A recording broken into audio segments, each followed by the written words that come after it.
E5 TV news కి స్వాగతం. ముందుగా హెడ్లైన్స్. నేను అవినీతికి పాల్పడలేదు, ఈడీ సమన్లపై కేజ్రీవాల్. మా నాన్న బాటలోనే నేను, ఆయన కల కోసం మనస్ఫూర్తిగా పనిచేస్తా, వైఎస్ షర్మిల. మాజీ సీఎం కేసీఆర్ ను పరామర్శించిన AP CM Jagan.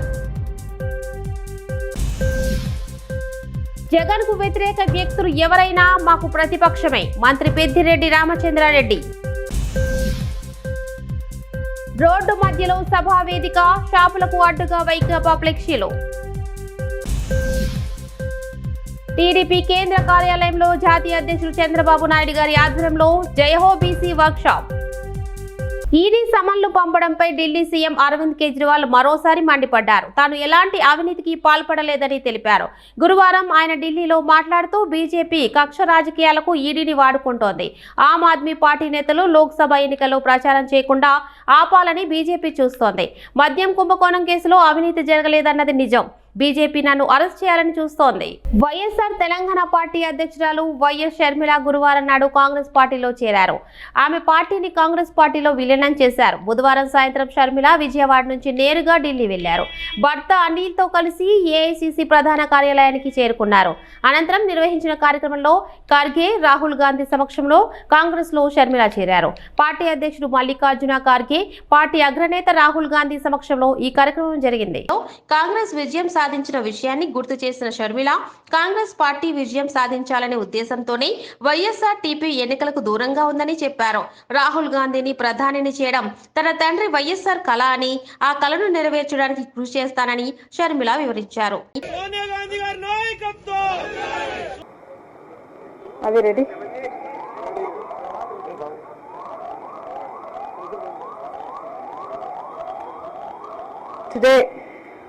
Are you getting on? Is this too loud? Today, I am very happy to be merging YSR Telangana Party into the Congress Party. It gives me immense joy that the YSR Telangana Party is going to be a part of the Indian National Congress from today onward. That YSR Telangana Party is not going to be separate anymore from the Congress Party gives me great delight. Dr. Y.S. Rajshekar Reddy, the legendary leader of the Telugu people, not only served the Congress Party all his life, but also gave his life serving the Congress Party. And today it would give him great joy that his daughter is following in his footsteps and is going to be a part of the Congress Party itself. The Congress Party is still the largest secular party of our country. The Congress Party has always upheld the true culture of India. The Congress Party has built our nation foundations up. The Congress Party has unwaveringly served all communities, uniting all sections of the people of India. I truly honor the Congress Party because it is the most secular party, the largest secular party of the country. BRS అధినేత మాజీ ముఖ్యమంత్రి కేసీఆర్ ను AP ముఖ్యమంత్రి YS Jagan Mohan Reddy పరామర్శించారు. కేసీఆర్ ఆరోగ్య పరిస్థితిని జగన్ అడిగి తెలుసుకున్నారు. ఇటీవలే కేసీఆర్ కు తుంటి ఎముక మార్పిడి శస్త్రచికిత్స జరిగిన విషయం తెలిసిందే.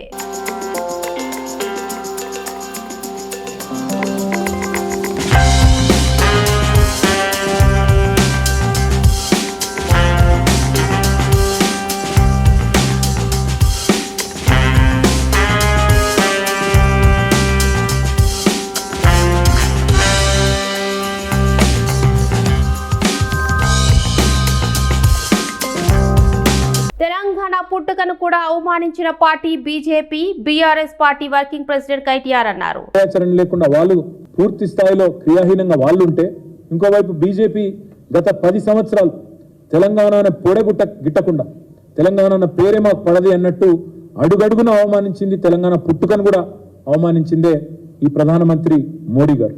అందుకే తెలంగాణకి అడుగడుగున తెలంగాణ మీద ప్రశ్నిస్తేనే పగబట్టినట్టు వ్యవహారం చేసిన బీజేపీకి కూడా ప్రజాక్షేత్రంలో బుద్ధి చెప్పాలి. పురిట్లోనే ఆనాడు తొలిద్రోహం చేసి 7 మండలాలు గుంజుకొని, విద్యుత్ ప్రాజెక్టులు గుంజుకొని, అక్కడి నుంచి మొత్తం ద్రోహాలు దోకాల పరంపరను ప్రారంభించిందే బీజేపీ. విభజన హామీలు నెరవేర్చింది బీజేపీ. నీతి ఆయోగ్ 24,000 కోట్లు ఇవ్వండి మిషన్ భగీరథకి, మిషన్ కాకతీయకని చెప్పినా ఒక్క పైసా ఇయ్యనిది బీజేపీ. అదేవిధంగా కాజీపేట కోచ్ ఫ్యాక్టరీని కథం పట్టించింది బీజేపీ. గిరిజన యూనివర్సిటీని ఏళ్ల పాటు పెండింగ్ లో పెట్టి మొన్న ఎన్నికల కోసం అని చెప్పి మొన్న ఏదో బయటికి తీసుకొచ్చినట్టు చేసి యాక్టింగ్ చేస్తున్నది బీజేపీ. ఆదివాసీ బిడ్డలకు, గిరిజన బిడ్డలకు అన్యాయం చేసిందే బీజేపీ. ఒక్క నవోదయ పాఠశాల. ఆంధ్రప్రదేశ్ ముఖ్యమంత్రి వైఎస్ జగన్మోహన్ రెడ్డిపై ఏపీ మాజీ ముఖ్యమంత్రి నారా చంద్రబాబు నాయుడు విమర్శలు గుప్పించారు. చెత్తపై కూడా సీఎం జగన్ పన్ను వేశారని విమర్శించారు. కరెంట్ ఛార్జీలు విచ్చలవిడిగా పెంచారని మండిపడ్డారు. జయహో బీసీ కోసం 40 రోజుల ప్రణాళిక రూపొందించామని, పేదల ఆర్థికంగా చితికిపోయే పరిస్థితి వచ్చిందని చంద్రబాబు అన్నారు. జయహో బీసీ లక్ష్యాలను లోక్సభ, అసెంబ్లీ స్థానాల్లో క్షేత్రస్థాయికి తీసుకెళ్లేలా టీడీపీ ప్రణాళిక ఉంటుందని చంద్రబాబు అన్నారు. మీలో వెన్ను దట్టి లేపారు, బీసీలకు అండగా ఉంటానని భరోసా ఇచ్చారు. మీ కష్టాలు అర్థం చేసుకుని కార్యక్రమాలు చేపట్టిన మహానాయకుడు ఎన్టీ రామారావు గారు. అక్కడి నుంచి మనం ఒకసారి చూస్తే రాజకీయ చైతన్యమే కాదు, రాజకీయాల్లో ప్రాధాన్యత ఇచ్చారు. ఆ రోజు మీరు ఒకసారి మనం ఆలోచించుకున్నప్పుడు, ఇప్పుడు ఇక్కడ చూశారు వేదిక పైన నాయకులందరినీ చూశారు మీరు. మాజీ మంత్రులు ఉన్నారు, 5 సార్లు మంత్రులైన ఉన్నారు, 4-5 సార్లు ఎమ్మెల్యేలు ఉన్నారు. నేను అడుగుతున్నా, ఇంతమంది వైఎస్ఆర్ కాంగ్రెస్ నాయకులు ఎవరన్నా కనపడస్తారా తమ్ముళ్ళు అని మిమ్మల్ని అడుగుతున్నా. అది తెలుగుదేశం పార్టీ విశిష్టత, అది తెలుగుదేశం పార్టీ బీసీలను పైకి తీసుకొచ్చిన విధానం. ఈరోజు ఏ రాజకీయ పార్టీనో చూడండి, నాయకుడిని పెంచరు, చెడు పనులు చేపించి ఆ నాయకుడిని చెడగొట్టి అక్కడి నుంచి ఇష్టానురాజ్యంగా వీళ్ళకు బానిసత్వాన్ని నేర్పిస్తారు తప్ప నాయకులు పెంచే కార్యక్రమం చేయడం లేదు. అందుకే మీరు ఒక్కసారి చూస్తే ఎమ్మెల్యేలుగా, ఎంపీలుగా, మంత్రులుగా దీర్ఘకాలికంగా నాయకత్వాన్ని తయారు చేసిన పార్టీ తెలుగుదేశం పార్టీ. ఒక్క మాటలో చెప్పాలంటే బీసీ నాయకత్వాన్ని ఏర్పాటు చేసిన ఒక ఫ్యాక్టరీ, ఒక యూనివర్సిటీ తెలుగుదేశం అని చెప్పి కూడా నేను మీకు తెలియజేస్తున్నా.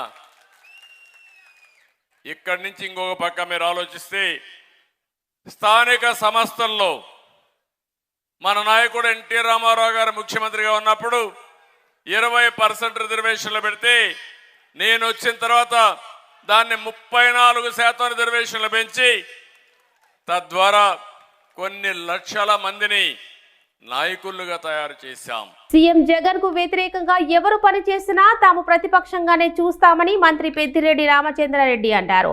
చిత్తూరు నాగయ్య కళాక్షేత్రంలో నిర్వహించిన జిల్లా స్థాయి పింఛన్ పంపిణీ కార్యక్రమంలో ఆయన పాల్గొన్నారు. అనంతరం పెద్దిరెడ్డి మీడియాతో మాట్లాడుతూ షర్మిల కాంగ్రెస్ పార్టీలో చేరడంపై స్పందించారు. జగన్ పై వైకాపాకు చెందిన పూతలపట్టు ఎమ్మెల్యే ఎంఎస్ బాబు విమర్శలు చేయడాన్ని పెద్దిరెడ్డి ఖండించారు. ఎవరినైనా కూడా మేము అదే దృష్టిలో చూస్తాం. అతను మొట్టమొదట తాను ఆత్మ విమర్శ చేసుకోవాలి. అతను ఒక జెడ్పీటీసీగా ఓడిపోయిన వ్యక్తి.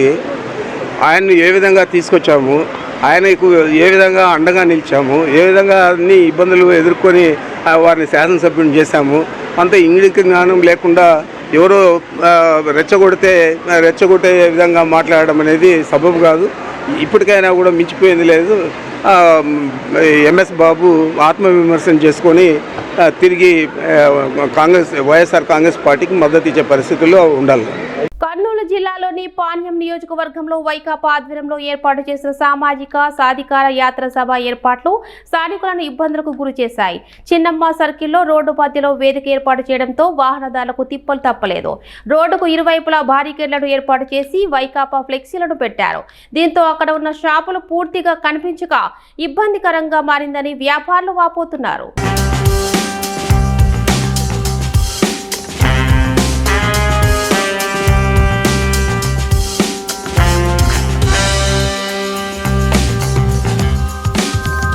హైదరాబాద్ ఆర్టీసీ బస్సుల్లో అందుల కోసం సౌండ్ వాయిస్ సిస్టమ్ ఏర్పాటు చేయనున్నామని మంత్రి సీతక్క తెలిపారు. అందుల ఆరాధ్య దైవం బ్రెయిలీ లిపి సృష్టికర్త డాక్టర్ లూయిస్ బ్రెయిలీ 215వ జన్మదినం సందర్భంగా మలక్పేటలోని దివ్యాంగుల సంక్షేమ శాఖ రాష్ట్ర కార్యాలయం ఆవరణలో జరిగిన వేడుకలకు మంత్రి సీతక్క ముఖ్య అతిథిగా హాజరయ్యారు. దివ్యాంగుల అభివృద్ధి సంక్షేమం కోసం కాంగ్రెస్ ప్రభుత్వం కృషి చేస్తుందని సీతక్క అన్నారు. వికలాంగుల శాఖ అధికారులు హాజరయ్యారు. ఫెలిసిటేషన్ అందుకుంటారు. సోషల్ యాక్టివిస్ట్ అంజయ్ గారు, యాక్టివిస్ట్ అంజయ్ గారు. మొబైల్ ఫోన్ కూడా ఉందని చెప్తున్నారు కన్సర్న్ ఆఫీసర్ ఎండి గారు. దయచేసి దక్షిణామూర్తి గారు అనౌన్స్మెంట్ చేస్తారు. దయచేసి కింద దిగారు. ఎక్కడుంది ఏంది అని తెలియదు, దాంతో ఇబ్బంది పడుతున్నారు. వాళ్ళు ఒక వాయిస్ సిస్టమ్ కూడా మిమ్మల్ని చూసి వాళ్ళు ముందుకొచ్చే విధంగా ఉండాలంటే ఖచ్చితంగా మీ అందరికి కూడా ఒక మంచి మేడం మీరు కూడా ఎందుకు జరగాలి? ఏం రావు.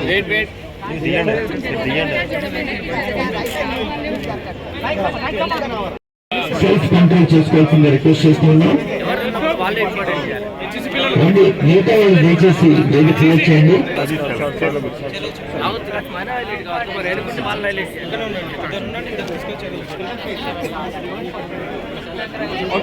అల్వాల్ సర్కిల్ పరిధిలోని వెంకటాపురంలో 45 గజాల్లో నిర్మించిన బౌలాంతస్త నిర్మాణం కూల్చివేత వివాదాస్పదంగా మారింది. గత 5 నెలల క్రితం అన్ని తానే నిలబడ్డ పార్టీ నేతలు పార్టీలు మారిన వెంటనే ఆ నిర్మాణం కాస్త అక్రమమైనట్లు తెలపడంతో సర్కిల్ అధికారులు హుటాహుటిన అన్ని ఆర్డర్లతో కూల్చివేతలు చేపట్టారు. దీంతో బాధిత కుటుంబం రోడ్డున పడ్డామని లబోదిబోమంటూ అధికారులను ఎంత బతిమలాడినా లాభం లేకుండా పోయింది. డివిజన్ కార్పొరేటర్ సైతం అండగా నిలిచిన కూల్చివేతలను అడ్డుకోలేకపోయారు. నేను చెప్పలేని పరిస్థితి నాది అంటే నేను కాలు కూడా మొక్కలేను. కమిషనర్ గారిని కాలు కూడా మొక్కినాను. ప్లీజ్ సార్ మేము ఇట్లా కట్టుకుంటున్నాము, 4 పిల్లలు, మా పాప చూస్తే హార్ట్ పేషెంట్ ఉంది, ఆమెకు ఒంట్లో బాగుండదు అని అన్నప్పుడు సరే అని చెప్పినాడు. దాని తర్వాత ఇప్పుడు ఇంట్లో వచ్చి తీసుకొని కూలగొట్టడం మాకు అసలు ఏం అర్థం కాని పరిస్థితి. అయోమయంగా ఉన్నాము. 5 months ముందట నువ్వు ఒప్పుకున్నావు, సరే మీకు బస్తీలో ఎవరైనా అబ్జెక్షన్ చేస్తే నేను వచ్చి కూలగొడతా అన్న మనిషివి. ఇప్పుడు మాకు బస్తీలో లెటర్ రాసినాం సార్, ఎవరికి అబ్జెక్షన్ లేదని కూడా ఇచ్చినాము. అందరు సంతకాలు పెట్టేసి ఆ లెటర్ అన్ని చూడట్లేదు ఆయన. అసలు ఏం ఫస్ట్ ఏమో బస్తీలో అబ్జెక్షన్ చేస్తే నేను కూలగొడతా, నాకేం ప్రాబ్లం లేదు అన్నాడు. ఇప్పుడేమో నాకు ఎవరు ఈ లెటర్ ఇచ్చినా ఏది ఇచ్చినా ఏం చేసినా నాకు సంబంధం లేదు, నేను కూలగొట్టేదే అని అన్నాడు. అసలు ఆయనకు అంత కక్ష ఏంటి, ఎవరు చెప్తున్నారో మాకు అసలు ఇప్పుడు కూడా అర్థం కావట్లేదా. ఆయన మాట్లాడే మాటలు కూడా ఆయన ఏమన్నా చేసుకోండి, మీరు కొట్టుకోండి, మీరు చచ్చిపోతా అని బ్లాక్మెయిల్. నేను అవినీతికి పాల్పడలేదు, ఈడీ సమన్లపై కేజ్రీవాల్. మా నాన్న బాటలోనే నేను, ఆయన కల కోసం మనస్ఫూర్తిగా పనిచేస్తా, వైఎస్ షర్మిల. మాజీ సీఎం కేసీఆర్ ను పరామర్శించిన ఏపీ సీఎం జగన్.